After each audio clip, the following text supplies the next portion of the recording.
Dinas Peternakan dan Perikanan Kabupaten Blitar kembali memberikan workshop dan pelatihan kepada masyarakat. Kali ini, pelatihan usaha peternakan diberikan kepada masyarakat di lingkungan Sumberjo, Kecamatan Talun, Kabupaten Blitar pada hari Senin 26 Oktober 2020. Dalam pelatihan ini, masyarakat dari kalangan peternak ayam dan peternak sapi diberikan wawasan tentang pengolahan kotoran hewan menjadi biogas dan pupuk cair. Dalam pelatihan ini, mereka mendapatkan bekal materi teori dan praktek oleh media suara dari Balai Besar Pelatihan Peternakan atau BBPP Kota Bandung. Kepala Bidang Budidaya dan Pengembangan Peternakan Dinas Peternakan dan Perikanan Kabupaten Blitar Indriawan Wicaksono mengungkapkan, pelatihan usaha ternak ini digelar untuk mengembangkan sumber daya manusia peternak di Kabupaten Blitar. Ya, dengan SDM peternak yang mumpuni akan mendorong potensi peternakan di Kabupaten Blitar lebih maju dan berdaya saing. Berikut liputan ABTV untuk Anda. Assalamualaikum warahmatullahi wabarakatuh. Alhamdulillah, kegiatan ini bersumber dari dana APBD, di mana kegiatan kami yaitu sumber dana dari berbagai sumber dana, ada yang dari APBN, DAC maupun DAU sendiri. Bapak Ibu hadirin peserta BIMTEK, kegiatan pelatihan, bahwasanya kegiatan pelatihan ini adalah kegiatan di mana merupakan inovasi dari dinas kami, di mana yang sebelumnya yaitu pelatihan kita arahkan kepada budidaya, baik itu untuk kandang, perbibitan maupun pembuatan pakan. Kegiatan kami, Pak, terkait dengan izin usaha juga itu perlu kita lakukan, Pak. Misalkan Bapak Ibu memiliki usaha, sekarang kan untuk izin usaha dipermudah, karena untuk HO sendiri sesuai peraturan terbaru itu sudah dihapuskan. Bapak tinggal sosialisasikan kepada masyarakat sekitar bahwasannya akan dilakukan usaha peternakan seperti itu. Bapak bisa melakukan sosialisasi. Kalau dulu kan minta persetujuan dari masyarakat kanan kiri, kan seperti itu. Kalau sekarang mensosialisasikan atau mengundang bahwasanya akan dilakukan usaha peternakan, yaitu nanti dengan membuktikan dengan tanda hadir sebagai persyaratan untuk mengurus izin usaha, misalkan seperti itu. Apabila sudah mengurus izin usaha, ke depan misalkan ada komplain masyarakat atau tetangga karena iri atau apa, itu Bapak Ibu sudah memiliki izin. Kalau sudah memiliki izin itu enak. Bapak jika melakukan usaha bisa mengurus izin, kan seperti itu. Izinnya sekarang Pak, itu secara virtual melalui OSS. Bapak Ibu awalnya mendaftar dulu untuk mencari nomor izin berusaha. Setelah itu IUMK, bidang peternakan atau bidang pertanian atau lainnya, Bapak Ibu bisa melakukan langsung mendownload atau data di situ, kan seperti itu. Jika ingin melakukan menindaklanjuti izin tersebut, Bapak Ibu datang ke DPM PTSP.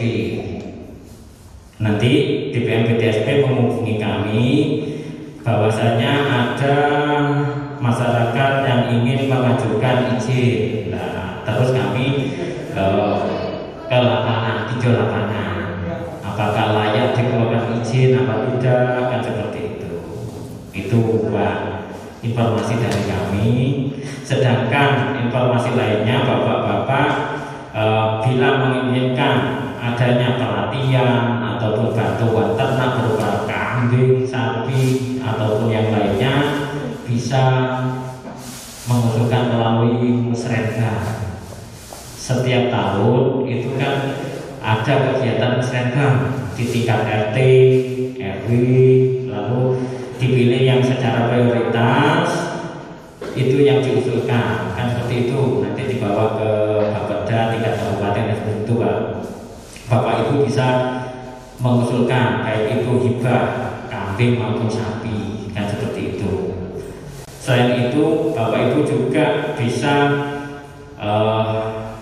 mengusulkan kegiatan hibah atau bantuan sapi maupun kambing itu di pusat. Itu membuat proposal, ya, melalui proposal atau apa itu. Tapi penerimanya itu harus kelompok berbadan hukum, kelompok legalitas dikeluarkan dari Dinas Pertanian. Kenapa kok Dinas Pertanian bukan Dinas Peternakan, kan kelompok peternak? Ya, karena kita Dinas Peternakan dan Pertanian itu adalah satu kementerian. Oleh sebab itu kelompoknya yaitu kelompok tani apa, kan seperti itu. Fasilitas yang kami miliki di kantor itu kita memiliki laboratorium pakan, Pak.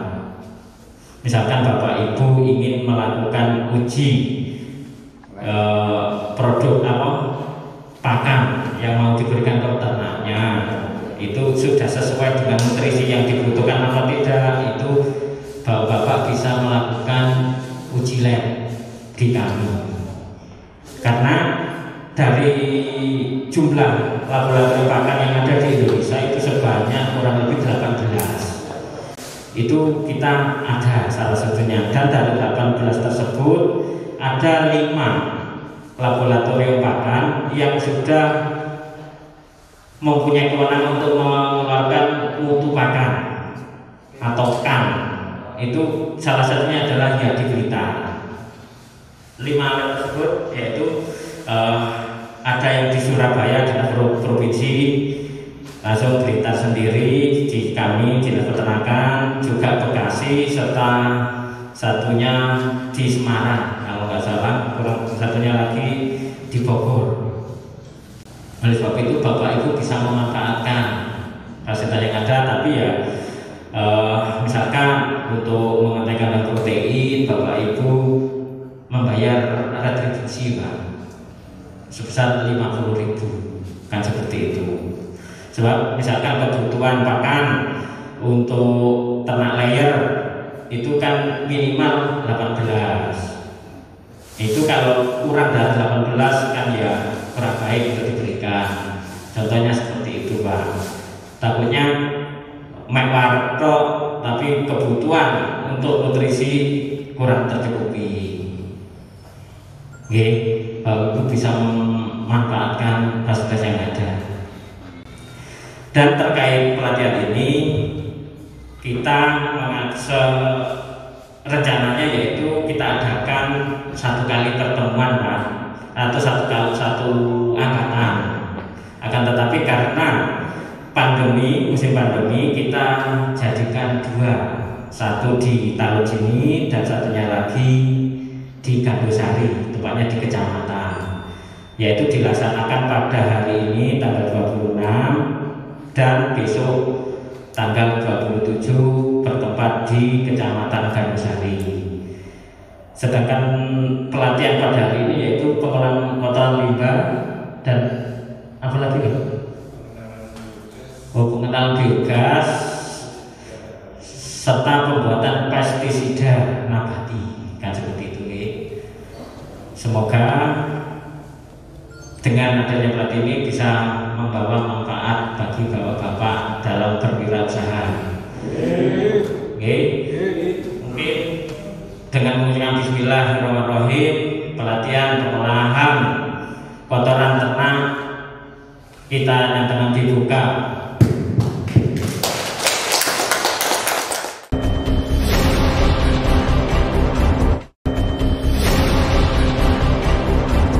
Teknologi nenek moyang kita dekati dengan teknologi yang sekarang. Dulu kita perlu 6 bulan baru makan ya. Sekarang 2 minggu sudah makan 20 hari makan. Melalui yang namanya fermentasi. Ini yang harus kita ajarkan kepada teman-teman, tidak sulit, banyak makan dan menjanjikan kita sama karena 2 bulan sudah panen. Gambaran Bapak Ibu, kami di balai itu pupuk ikan padat itu kami jual 1 kilo sudah 1.000. Jadi fermentasi nanti menggunakan ini Pak Bapak. Ini Bapak sudah pernah dengar ya, ada orgasek, ada satek, ini empat kita pakai ada semanggi, sebuah semanggi. Kemudian hapus, cukup dan ya. Kita pakai terus ini Bapak semanggi kita gunakan untuk terus itu ayam. Tapi kenapa ayam? Yang pertama ayamnya amoniaknya tinggi. Yang kedua karena banyak makan antibiotik, maka banyak kandungan antibiotik dalam kotoran. Jika itu kita hilangkan, kita pakai semanggi dengan bantuan dari anak sekarang untuk menghilangi dan mengurangi antibiotiknya. Karena antibiotik dalam tanah tidak menimbulkan tambah rusak tanah, Pak. Satpol PP mengamankan ternak di jalanan. Saya ulangi, Satpol PP mengamankan ternak di jalanan. Nah, kita kan tahu, jadi Satpol PP mengamankan pedagang yang nakal kan. Sana itu ngamankan ternak, Pak. Ternyata ternak di sana masih liar. Lah saya lihat ya kuat ini, dan ini mau terletaknya ngambil juga karuan, gitu. Untuk di Jawa ini tidak masalah, di Blitar tidak masalah, pasti sudah tertib. Ini kami sampaikan kalau aku di Jawa ini wajib hukumnya karena teman-teman di Jawa masih banyak yang belum ngerti kan. Nanti yaitu organik, transformasi, ngambil boleh ke karuan, utang ke karuan, ya karena belum diadakan. Kalau di sini kan enggak langsung diadakan yang harus ya tempat nanti di serong ini tadi kumpul dari. Jadi kewajiban ini mungkin ada berlaku teman-teman di luar Jawa ya. Luar Jawa tidak masalah. Kata Pak Ade, nanti itu saya ketika kita ada penyerahan aja, instalasi di luar. Nah sekarang itu pakai satu persatu untuk memegang padat. Nah ini kemarin permintaan panitia yang pertama Bapak coba difokuskan ke bagaimana mengolah limbah dari kotoran ayam. Jadi saya gambar ayam dulu. Nah begini Pak caranya ya, kita ambil kotoran segar satu bagian kotoran ayam. Nanti kita pakai ya, ini hanya keterangan saja. Kalau pakai nanti lebih cepat ya. Kemudian campur dengan serbuk gergaji, arah sekam separuh bagian. Ini maksudnya apa teman-teman? Kalau kotoran ayam dalam kondisi basah, harus kita kurangi. Nah, menguranginya ditambah dengan bahan yang bisa meresap air. Yaitu biasanya kita pakai untuk serbuk gergaji dan sekam. Kemudian setengah bagian dilumut 10. Dilumut 30 Pak untuk mengurangi kemasan. Biasanya kalau ternak itu kotorannya itu masam. Harus kita kurangi masanya dulu ya. Karena yang kedua adanya takutnya adanya residu dari zat-zat yang dikeluarkan oleh ayam. Ya. Ini yang harus kita hilangkan. Sedangkan yang untuk sapi potong, kambing menggunakan tempat. Jelas ya Pak ya? Ada yang mau bertanya, Bapak ada sudah pengalaman membuat pupuk organik? Belum. Jarang ya? Sudah kita sama-sama ya. Ya. Jadi sekali lagi Bapak nanti yang pupuk organik padat ada 2 ini kita gunakan, ada 2 produk pupuk organik padat dari kotoran ayam dan pupuk organik padat dari sapi. Lah Pak ya? Gimana mau praktek langsung atau nanti aja prakteknya? Teorinya dulu. Ya sudah. Jadi itu Pak ya. Lanjut Bu. Ini Bapak ya, jadi yang ini ada aktivator, ini bagian adalah sapi. Ini kita gunakan di dapur ya, serbuk gergaji. Ini pakai lengkap ya, kemudian ada halus, domit kapur, kemudian kemudian aktivatornya sama campuran dari tetesnya sebagai pakan dari bakterinya. Nanti ini harus kita campur, kita tutup Pak ya. Kita tutup, kemudian setelah 2 hari kita buka ya, nanti sudah jadi, kemudian kita paket. Ada bisa 5 kilo, ada 10 kilo, ada 5 kilo. Pengalaman kami untuk di Malang dan sekitarnya 1 kilo 1.000 Pak. Lanjut. Ini Pak, dari tadi ciri-cirinya kompos yang sudah matang itu Bapak ini. Temperaturnya sekitar ini Pak. Selama 2-3 hari sampai 50-60. Ya. Kelembabannya seperti ini, 50, kemudian odor aromanya aroma tanah. Ya. Kemudian pH-nya sekitar netral 6-8. Ya, ini secara pembuatan kompos seperti ini. Jadi nanti kita cek kembali pas kita membuat harus seperti ini. Nanti setelah Bapak buat, biasanya setelah kita tutup suhunya naik. Ini Pak sekitar ini 2-3 hari, sehingga kelembaban sehingga tadi saya bisa yang panitia Bapak Ibu nanti penjenjangan ini kan hanya proses, hasilnya kan belum lihat ya. Nah, tadi saya ngomong dengan panitia nanti bagaimana kalau penjenjangan yang rumahnya dekat dari sini bisa melihat di masa ini. Jadi sakit ya Pak ya? Sakit ya. Lanjut. Nah, kalau sudah matang Pak, sudah hari ke-20 ya, itu biasanya warna kompos coklat hidaman, mirip tanah. Aroma kompos tidak lagi mengeluarkan aroma penyengat, aroma seperti bau tanah atau bau manusia. Jadi gini teman-teman, juga kalau teman-teman nanti membuat dari kotoran sapi, sudah tidak lagi berbau seperti kotoran sapi yang baru. Ternyata kan kita ini sudah berbau tanah sama, nanti tidak lagi berbau seperti kotoran ayam yang baru dari kandang. Sudah hilang baunya. Warnanya hitam kecoklatan menurut tanah ya. Apabila ditepal, kompos akan mengubah. Bila ditekan, kompos akan hancur dengan mudah. Karena lepas jadi. Itu ciri-ciri kompos yang sudah jadi. Nah ini biasa kami Pak, untuk kompos baik dari ayam maupun dari sapi 20 hari sudah seperti ini. Berarti sudah matang, sudah bisa diisi.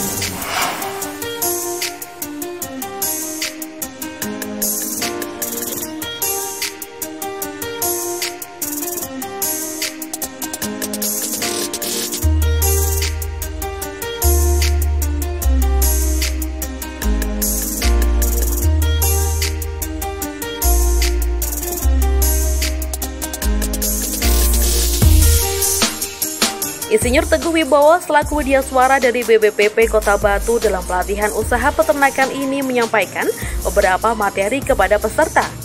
Materi tersebut meliputi pengolahan limbah padat, limbah cair, dan pestisida hayati. Ya, sekarang coba kita sampaikan dulu Bapak-Bapak ya, saya ulangi ya. Untuk membuat pupuk organik dari kotoran ternak, itu bahan dasarnya tentunya kotoran ternak ya, ada ini.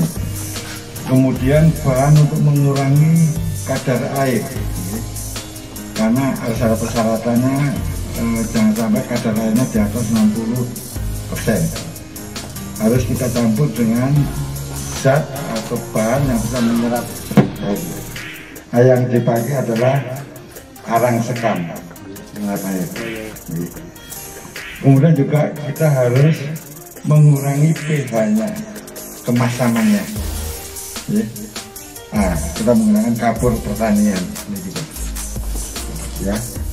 Nah, kemudian kita menggunakan yang namanya molasis dan fermenter.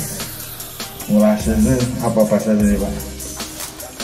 Tetes ya, untuk pakannya dari fermenternya. Ini semua standarnya adalah pembuatan pupuk cair dalam volume 1 ton. Ya, 1 ton. Kalau ini kita praktekkan tidak 1 ton ya. Ya, kita praktekannya 2 karung. Nanti kita tinggal menghitung ya kebutuhannya. Yang pertama kita coba dulu buka bahan yang akan kita gunakan, yaitu kotoran ayammu, bapakmu buat sebelah mana?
Dikatakannya, pelatihan usaha ternak kali ini juga sebagai sarana preventif mencegah terjadinya gejolak di masyarakat yang berhubungan dengan kotoran hewan.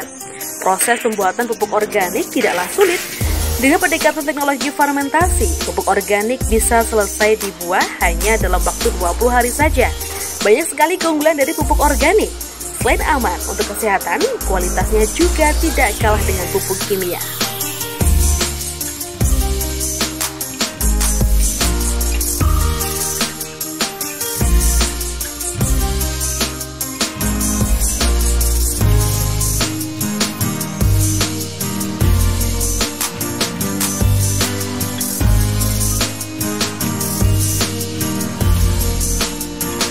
Dengan pelatihan ini diharapkan pupuk organik yang diolah tidak hanya dapat digunakan sendiri oleh peternak, pupuk tersebut juga bisa dijual untuk menambahkan penghasilan.